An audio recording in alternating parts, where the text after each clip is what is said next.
Hey, how are you?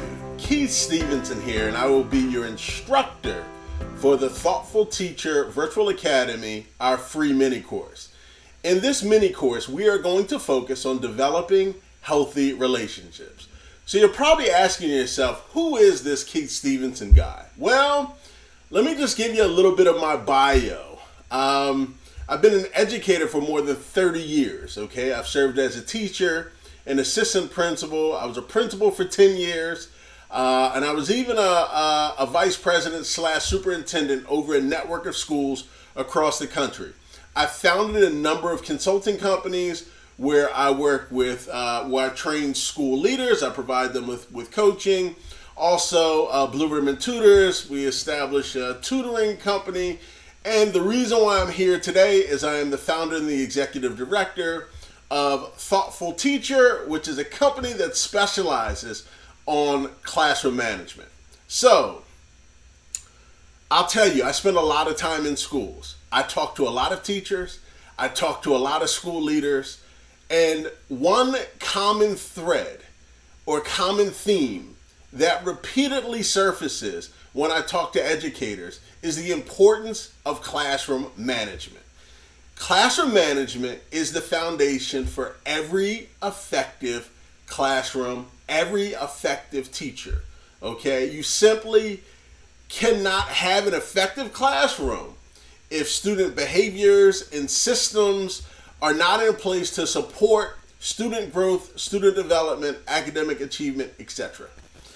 So before we get started in the course, I want to point out a book, the Thoughtful Teacher Playbook. This is a manual that will facilitate the implementation of the strategies that we're going to discuss today.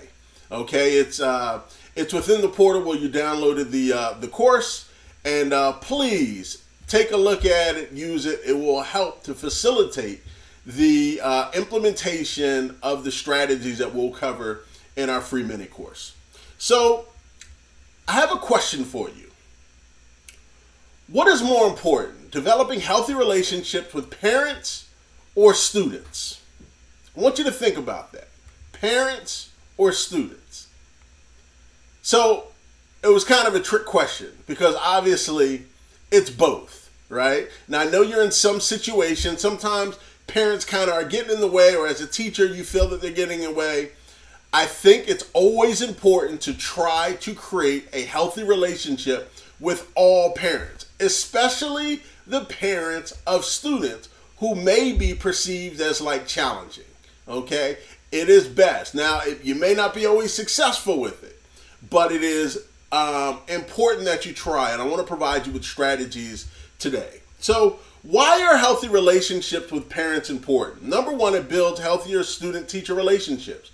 If you ever, have you created a partnership with a parent, that child or your student will be more likely to comply or cooperate with what's going on in the classroom. Okay? It supports stronger school-parent communications, right? So you'll be in touch either by email or by text or by phone or dropping in or what have you. You'll have better supports or stronger supports. It creates a united front when educating students, and it results in additional support for students, right? Because you're all on the same page, you're addressing the needs of the whole child, and when parents and teachers are on the same page, the results are students typically perform better, okay? So I want to provide you with 3 steps for creating healthy relationships with parents. Step number 1, and in your playbook, we have email scripts, we have the phone scripts. So these things are in your Thoughtful Teacher Playbook. So please download the playbook and use it as a resource. But step 1, you're setting the stage. You're going 2 weeks before school or even in the middle of the school year, if depending on the time in which you're taking this course. You want to send an introductory email or letter, okay? You just want to introduce yourself, things that you'll be doing this year, if you have an open door policy, expectations, what have you. Just a soft introductory email or letter, okay? And then you want to follow up when school starts with an introductory phone call for select students. Now, when I say select students, those students who you think could potentially be a challenge, you want to create a relationship with the parent before anything goes left. Okay, so first day of school, Johnny did an outstanding job today. I'm looking forward to a great school year. Now, I want to tell you, these parents are not used to getting good phone calls. So when you reach out to the parent with a good phone call, automatically you are going to make some headway with that parent, okay? Or that's typically the case. So introductory email 2 weeks before school starts, introductory phone calls to select students when school starts, and then a week after school starts, you want to send a follow-up email during the first 2 weeks of school, okay? So you want to set up a following email, how the school year got off to a great start, and what you'll be doing in the next weeks or the next month or what have you. Okay, but this is setting the stage. Step 2, you need to know your students by back to school night. Now, I know sometimes back to school nights happen before school starts, or it may happen on the first or second day. Whenever it happens, if given the opportunity, you want to know the students' names and maybe where they sit in your classrooms before back to school night, because parents are going to want to know that you know about their child. That's what's important to them. They don't expect you to know all of their academic data in reading and math, or their SEL data, or their attendance data and what have you. But at a bare minimum, you should know their names on back to school night, and an added bonus would be where they sit in your classrooms. Okay? I know for elementary school students, this may be a bit easier. For secondary students, because you have 4 or 5 times the number of students, it may be a little more challenging. But make this a personal goal of yours, because it goes a long way with parents. Pardon me. In step 3, you want to send regular email updates or newsletters. And these can happen maybe once a month, once a quarter. You want to provide an update for what's happening in your classrooms. And I'm going to provide you with some platforms to do that. So there are some newsletter sites or platforms. A common one that teachers love is Smore. Okay, Smore.com. They provide you with a template, a very easy template. You can move things around and so forth. But when I polled teachers, this was the most popular platform that's used by teachers. Also, Canva. You can use Canva for flyers and signs and so forth in your classroom, but you can also use it for newsletters. Class Dojo. This is a platform, obviously, that supports classroom management and feedback to parents throughout the day. You can provide newsletters and information using Class Dojo, Google Slides. Remind.com is actually used for text messages, so you can send group text and so forth using the Remind platform. But all of these are platforms or websites that you can use to help you create the newsletters. Again, do not send newsletters out every week unless this is what you love to do. Send it out, create a pattern, a calendar of when you're going to send it out, but I wouldn't say more than once a month, and I wouldn't do less than quarterly. So 4 times a year, I think you can do that, right? It goes a long way with parents, and it helps you to develop that relationship with parents that is healthy and is going to support the students long term within your classrooms. So you may be asking, well, what should I put in this newsletter that goes out? Pardon me. These are just some examples of what you could put in. Class student photos. Parents love photos. They love to see their child or children in action. Reminders of important dates. You have a field trip coming up at the end of the month, and the field trip permission slips need to be submitted by next Friday. skills you'll be covering, PDF links to rubrics or special instructions. You may want to do a student of the week or the student of the month or some student spotlight, right? Where you're saying, what's your favorite food? What's your favorite sport? What's your favorite course in class? What was your favorite grade level? What rock group do you like the best? What's your favorite color? Do you like chocolate or vanilla ice cream? Whatever it is, you can provide do a student spotlight. That's really easy to do, and it could be standard in all of the newsletters that you send out where you're just kind of learning about a new student every time. Have students write about what they're learning about. So this is another idea that teachers shared, right? That instead of you doing all of the writing as the teacher, have students write about what they're learning in class or write some story that goes into the newsletter. Obviously, you can do a monthly calendar, and last but not least, do not forget the resources to support learning at home. You can provide teachers or parents with books, with activities, with websites, to help them support what you're doing or what you're teaching the students in school. Okay, so these are potential newsletter information that you can include in those newsletters that go out either quarterly or on a monthly basis. So we talked about parents. Okay, now what I'd like to do is delve into the teacher-student relationship and why it's so important. Okay, so I can tell you sometimes we work with teachers and teachers just think that I'm the teacher, those are the students, they need to listen to me because I am the teacher. And I have to be honest with you, that mindset does not really work.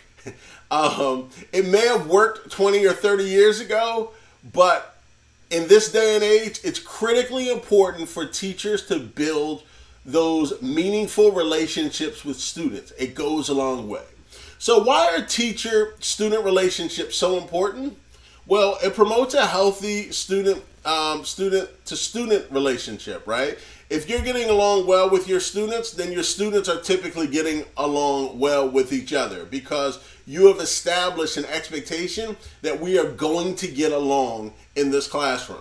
Okay, you support a caring and safer environment. It typically results in greater academic achievement.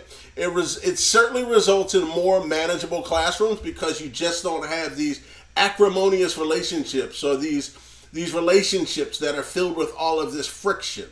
Okay, and it increases students' sense of belonging. Okay, so I mean, it is critically important for you to get along with your students. You want to develop healthy relationships that will translate into students putting forth more effort in their assignments because they want to please you as their teacher, as having a good relationship with their teachers. So I want to provide you with some strategies for building healthy relationships with students. Number one, on the first day, have students complete a personal inventory survey. You're probably saying, Keith, where do I get this from? Well, I'm happy that you asked that question. If you look in the Thoughtful Teacher Playbook, there is a copy of 2 surveys that you can use for your students on the first day. Okay, and these are examples of the survey questions, like what are your special hobbies outside of school? Reading makes me feel how, right? The one thing I miss about last school year. You're just trying to get to know your students, okay? And you're trying to get to know them really outside of like an academic mindset. You want to get to know like kind of everything about them, what their favorite brand of jeans is. You like blue sneakers or black sneakers? Are you the fastest in the class? You love to run or you don't like to run? Like, you just want to figure out everything you can about them because it helps to establish that relationship, that meaning relationship that's a goal of yours. So there's also a survey that's in the playbook where they talk about the learning survey questions, okay? And this is definitely more academic And these questions are simply yes or no questions that require yes or no answers. So I work best when it is quiet. Students, do you agree with that or you disagree? I like to work on the floor. I know it's 2022. In like 1995, it was different. Everybody sat at a desk. Now, everybody kind of gets a voice in this thing. Do you like to work on the floor? Sure. Well, we'll create an opportunity for you to work on the floor. I like to work with a group or a partner. Okay. All of these things are giving you insight into the students and how they operate. And it provides you with an opportunity to plan a way to like address their needs. Okay, so again, all of these learning survey questions are yes and no questions, and there's a list of them in your Thoughtful Teacher Playbook. The most important part about these questions is it gives you, as the teacher, an opportunity to have discussions with them about the survey results. Okay, so these are two different surveys that could be given the first couple days of school. Within the first week, you review the surveys and you just have general small talk or discussions about the survey responses with your students. It allows you to get to first and second base for creating these relationships between you and students. And I'll be honest, another thing, students sometimes are, they don't really know how to create the relationship with you. So you're leading that process as a student, as the teacher, based on the information that they provided to you as a student. So please conduct discussions about the survey responses. So when can you do it? You can have like small group, individual discussions. You can have lunch bunches. So you just create little bunches at lunch. Throughout the school year, that could be in your room, it could be in the cafeteria. This is not major stuff, right? You are just trying to establish the relationship with students, and it is going to require some effort on your part. But do not just give the surveys out and forget about the results. Use this as an opportunity to begin developing these healthy relationships with students.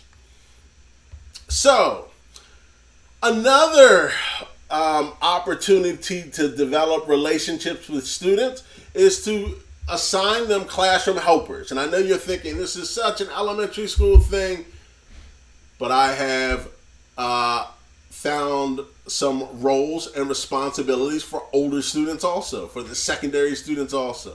So we'll start off with the elementary school, and some of these are easier than others, and you may be using some of these. If not, please incorporate them into your classroom routines because it will help you to develop relationships with students. So there's a line leader and a caboose. I think everybody wants to be the line leader and nobody wanted to be at the end of the line. But if you assign the student at the end of the line some responsibilities, now you've created a coveted position for the end of the line also. So shutting doors, that could be one of the roles of the caboose.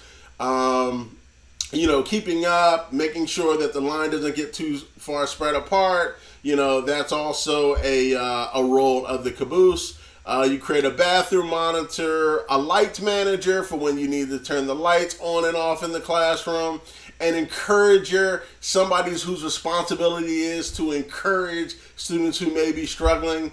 If there's a bag carrier, let's say that you're going out for outdoor recess and you need to take the balls or the frisbee and the jump ropes, you have a bag carrier. How about this one, a new student helper, right? You have a student who's new to the school, new to the class. You've assigned an old veteran third grader to be that student helper, to help him or her find out where things are located within the room, how to pay for lunch, all of the routines and rituals that happen. How about those of you with like the green thumb and you have all of these plants and cactus and growing in the classroom? Well, you can have a botanist, somebody who goes around and waters them and so forth. Or how about this last one, a cutting assistant? You need to create, shapes for class. You have somebody who's really good at cutting. You help to lessen your work by utilizing a cutting assistant. These are just a number of roles, helper roles that I've identified. In your playbook, there's about 15 of them with written explanations. So please look in your playbook also. So, we've discussed the elementary school student helpers. How about for the secondary school? Well, for secondary students, you can use a board cleaner, a stapler, hole puncher, bulletin board changer, filing clerk, a homework checker. Obviously, they're not going to check the homework, but if you are just they're not going to grade the homework, but they may check it for completion or something like that. How about a tech expert? You have the computers that need to be turned on in the beginning of the day, or a student who helps the teacher log into, different software applications, right? So a tech expert, attendance keeper, timekeeper. Again, I think I've just provided 8 examples here. There's 15 of them in the playbook with descriptions. Please feel free to read up on them and make sure you implement these helpers in your classrooms. It makes a difference and helps to strengthen those relationships between teachers and students. So I have a 3-week challenge for you, okay? And it doesn't really matter. This is set up for the beginning of the year, but if you're returning from President's Day weekend, there's nothing wrong with implementing this 3-week challenge then. If you're returning from winter break, you can establish it then. If you're coming back from spring break, establish it then. This is just a 3-week challenge, okay? And I think the first step is for the beginning of the year, though. So, week 1, learn every student's name on the first 2 days of school. Make it a priority to know all of your students' names. And one of the things that you can do to help this is call them by name when you're talking to them in the first couple days. Don't just say, young lady in the blue shirt, say, Melissa, or what was your name again? Charles. I won't forget that, right? So if you say their names over and over again, you'll remember them. So try to learn every student's name on the first days of school. For those of you who are like a month into it or 2 months into it, try to learn all of your students' names in the next day. Week 2, I want you to conduct a personal conversation with every student in your class. And this does not need to be a long conversation. It just needs to be a conversation that helps to establish the relationship between you and the student. Okay? And week 3, I want you to compliment 5 students per day. Okay? Examples of compliments could be your hair looks nice, your sneakers look nice. Boy, those are great jeans. Wow, did anybody ever tell you have a nice smile? Your behavior is really improving. You're getting great grades. Keep it up. You are an extremely intelligent student. Boy, you have a bright future ahead of you. Look, these are all just compliments. Do you think if you compliment 5 students per day, that's 25 students within a week. You do it, the following week, or you increase it, you double it by 2. You are complimenting a massive amount of students. Do you not think that is going to make an impact to the overall culture and your ability to manage student behaviors? You're establishing a great relationship with them. So after the 3rd week, you guys are on complimentary terms, okay? So that would be week 3. So remember, all exceptional teachers have healthy relationships with students, and you need to strengthen your relationships today. So for some teachers, this free course is enough. But if you're like thousands of teachers who have come before you, you're saying, I want more. To make sure you're the best classroom manager possible, I created the Thoughtful Teacher Virtual Academy. While the free mini course covered 1 step, the Thoughtful Teacher Virtual Academy covers 10 steps. And those steps include, our framework includes creating a winning seating plan, developing healthy relationships, systematize all daily tasks, provide crystal clear instructions, don't ask, direct, provide frequent positive feedback, follow up on negative behaviors, customize lesson design, systematically recognize students for good behavior, and practice, practice, practice. So I want to, like you got a playbook for the developing healthy relationships, you will receive a playbook that includes about 21 activities for the other steps. So it will facilitate the implementation of the Thoughtful Teacher framework into your classroom practices. So what's in the Thoughtful Teacher playbook? There are more than 20 activities that support the implementation of the framework. There's phone scripts, emails, letter templates, surveys for students, sample behavior contracts, reflection activities, and planning documents. It really helps teachers think through the implementation of the Thoughtful Teacher framework. This playbook is critically important. So at the end of the Thoughtful Teacher Virtual Academy, you have an opportunity to become Thoughtful Teacher certified. Okay, and this is a teacher who completed the certification process, I think right before the pandemic hit. But we've had, again, thousands of teachers who have gone through this, and we want to support you also. We don't want to just put you through the entire course and you have nothing to walk away with. We would love for you to become Thoughtful Teacher certified so you can become part of like the Thoughtful Teacher mob that will be expanding throughout the year. So you're probably asking, like, what's the value of the Thoughtful Teacher Virtual Academy? Like, how much does this thing cost? So before we get into the cost, I want you to close your eyes and envision the following scenarios. I want you to imagine your class, your most challenging class. What would you pay to have all of the management issues resolved? Think about that. Your most challenging class. Make all the problems go away. Poof! What would you pay for that? So, I also want you to imagine that you were planning until midnight the night before. You attempt to deliver the lesson, only complete 60% of the lesson. Has that ever happened to you? And if so, what's that worth to you? What's the value of that? So think about how many times you refer students to the office and the principal or vice principal or dean like blames you. They blame you for students like misbehavior. How does that make you feel? Like, what's the value of that? So if Thoughtful Teacher Virtual Academy helps or resolves any of these situations, what would this course be worth? Would it be worth like $2,000, $799? I don't know, $1,200, $500? What would it be worth? Is your job in jeopardy due to poor classroom management?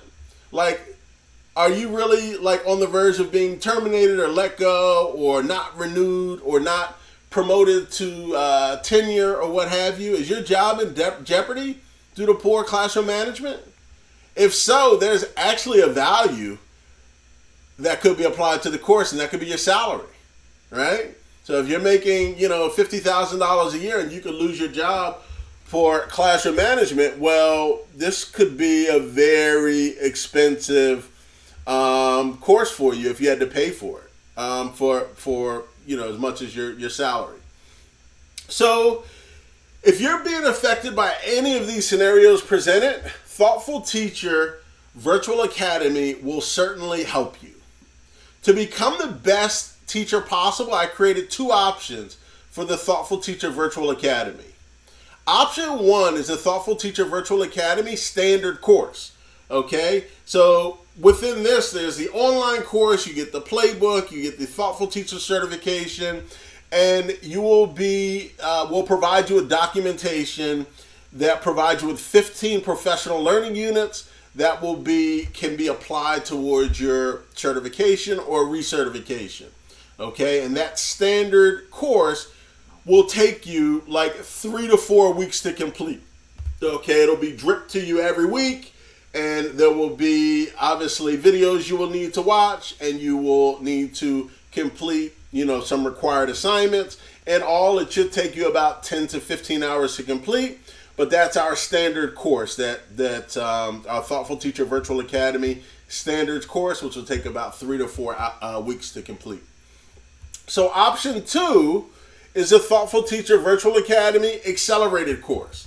And you get the same information in the standard course as you do in the accelerated course. You get the Thoughtful Teacher online course, the playbook, an opportunity for certification, documentation of 15 professional learning units. However, in the accelerated course, you will take 1 week to complete the course. Okay, so all of the information that will be dripped out over 3 to 4 weeks in the standard course, you get them within a week, and you need to complete them within 1 week. It's also about 10 to 15 hours worth of work. So, how much does a virtual academy cost?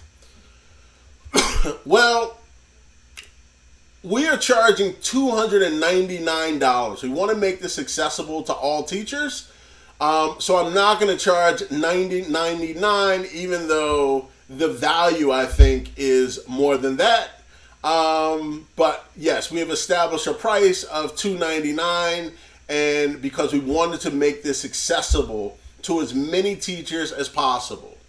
But since you completed the free course, I want to provide you with a special offer. Okay? If you sign up for the Virtual Academy now, you can receive a discount of $50. Okay? So the final price will be $249, not $299. But you need to act fast because this offer will expire at midnight. Okay? So to enroll in the standard course, please just scan the QR code, and it will take you directly to the website where you can sign up, and it will give you an opportunity or an option to pay $249 instead of $299. To enroll in the accelerated course, you're going to do the same thing. You're going to scan this QR code, and it will take you to the page where you will enroll in our course for $249 as opposed to $299. So remember, this special offer expires at midnight for both courses. So please go in and register, enroll. We would love to take you through the entire Thoughtful Teacher online course of the Thoughtful Teacher Virtual Academy to help to strengthen your classroom management strategies and overall performance today. So if you have any questions, please email info@thoughtfulteacher.org. Look, Keith Stevenson signing off. I loved having you in this, in our free mini course, and I can't wait to see you in the Thoughtful Teacher Virtual Academy, either the standard course or the accelerated course. Talk to you soon.